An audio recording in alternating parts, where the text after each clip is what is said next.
Hi everybody, welcome back to the channel. I find myself working in Dunbar this morning, so I've come through a couple of hours early so that I could have a go at re-photographing the bridge to nowhere. I've shot here before. I'll leave a link to the original video in the corner somewhere. But I thought I'd come back out and have another look at the bridge. The tide is in, which is what we need. And there's some amazingly huge waves just crashing over there. There's a guy out on a surfboard and the waves are unbelievable. I'm just looking around just now, seeing if I can find a slightly different composition from the one that I got last time. But it's got the feel of a kind of fine art, long exposure type day. It's one of those kind of locations.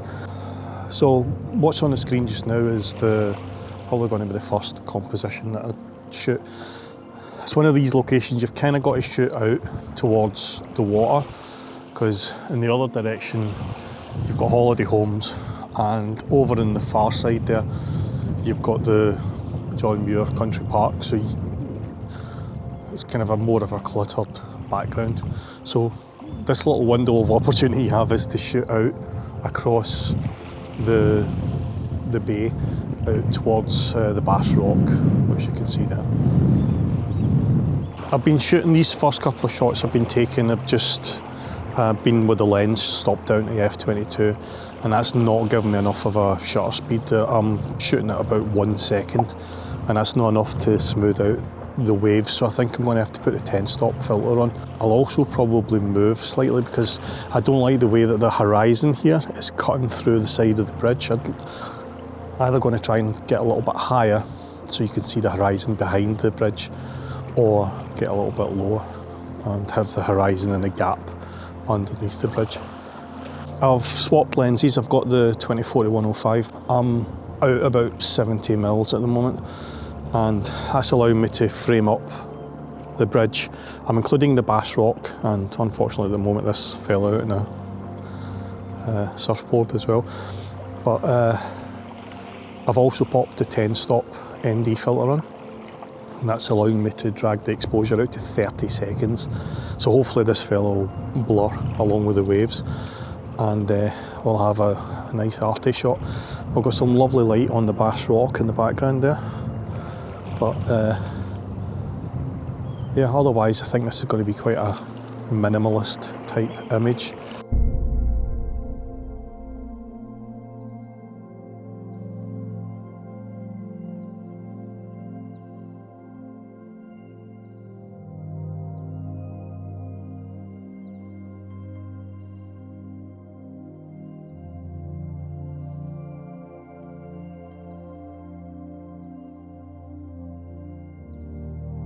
Right, I've moved just a little bit further along, so now we're pretty much square onto the bridge, and that's allowing me to get a clearer background. But the problem is you've got the headland here, and because we're fairly tight into the bridge, we're losing the Bass Rock as well.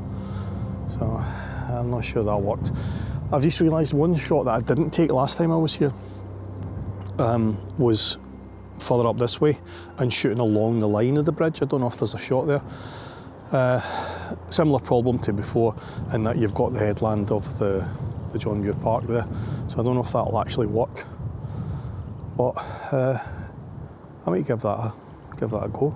Right, this is another composition I've set up where I've got down low and I'm using these rocks as foreground, and I'm hoping, and it's going to be another long exposure, but I'm hoping the waves can wash around those rocks, give some interesting textures in the water.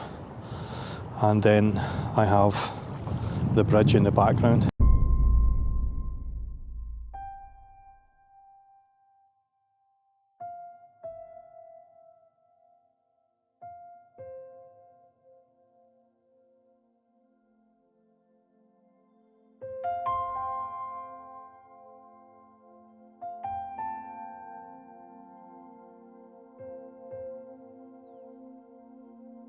I found this old drain. That was actually underwater when I got here, but it just shows you how much the tide's going out.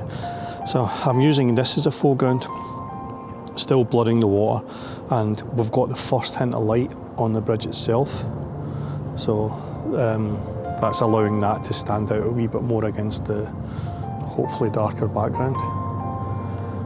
But and in the distance we've got some lovely light on the Bass Rock now. Tide's definitely going out because we have some surfers actually walking across now, so the tide's definitely going out. So I think we're up against it here by time now. But I'm just going to quickly grab another shot of this, and then we'll try moving along and see if there's another shot. And then I think that might be it, because I think the tide will have gone out far enough by then.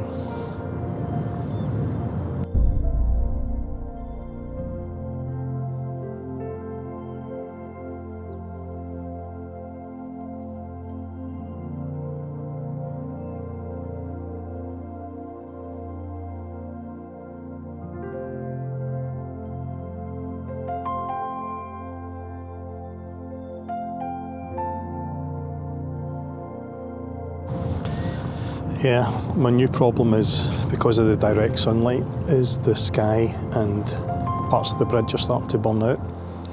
So I don't think I'm going to be able to continue much longer with long exposures. Look at those waves breaking over there. Oh. You can see why it's such a haven for surfers. We've got some going out, some coming back. And there's a few over there taking in those big waves over there. Look at that. Wow. The size of some of those waves coming in. Anyway, I'm here. I've been shooting from this angle, pretty much just concentrating on the bridge. The patterns in the water which are starting to form by the tide going down. I think there's a walkway that runs along here, and that's starting to show up in the image. I can never remember the name of that hill, but that's the hill at North Berwick.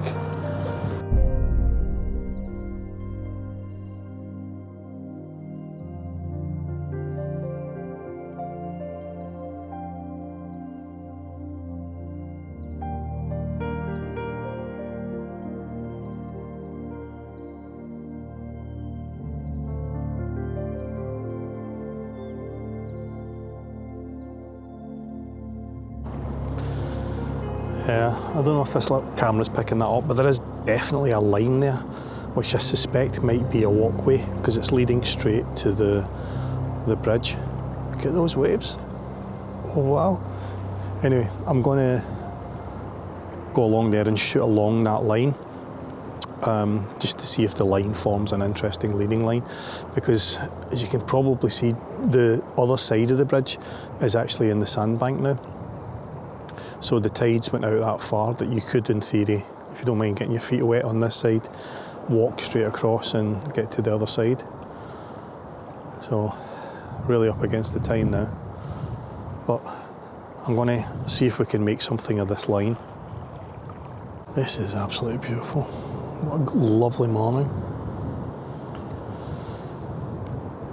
Yeah, you can see clearer here.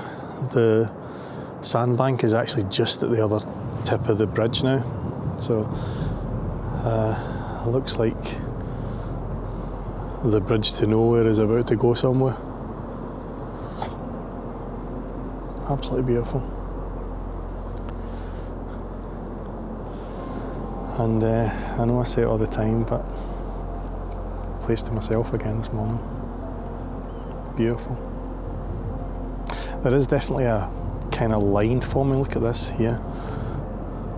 See this line here? I don't know if that's a walkway or just maybe a sandbank underneath, but there is a definite line forming there. I might get a bit lower, see if we can make a bit more of that, make it larger in the frame. Right, this is quite interesting. What's happening is, as the tide is going out, it's starting to create patterns in the water, like this line, which is becoming all the more obvious now. But also here, there must be some stones or something under the surface, and they're starting to create patterns in the water which weren't there before. So I've got it down nice and low. I'm down about here, and I'm trying to include this particular pattern in the water here, the bridge, and parts of this line. And I'm just waiting on the exposure finishing to see if it's worked, but it looks reasonably interesting at the moment. And yeah, it's not too bad. I could probably do with getting either a little wider. Actually, no, I could do with moving a little more that way, so we've got that and the bridge a bit closer because they're a bit far apart in that shot.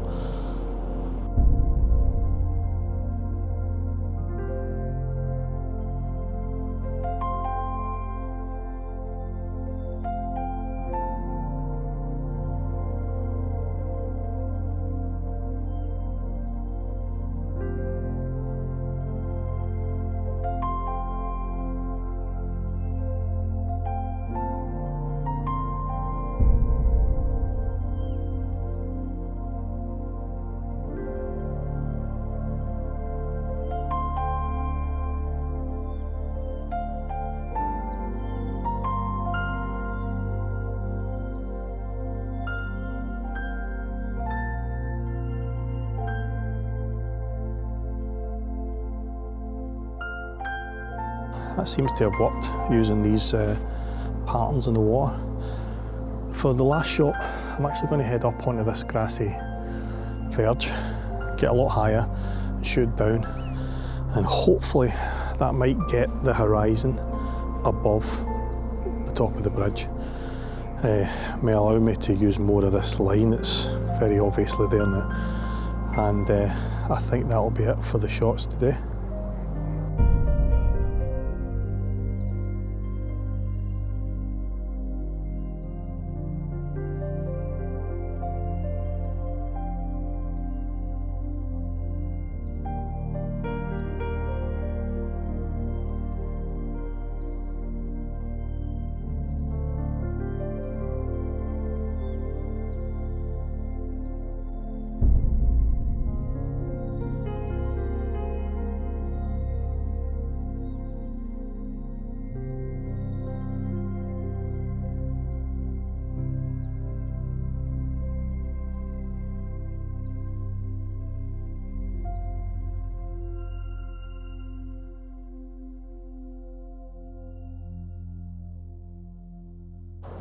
Right, so this was the last composition.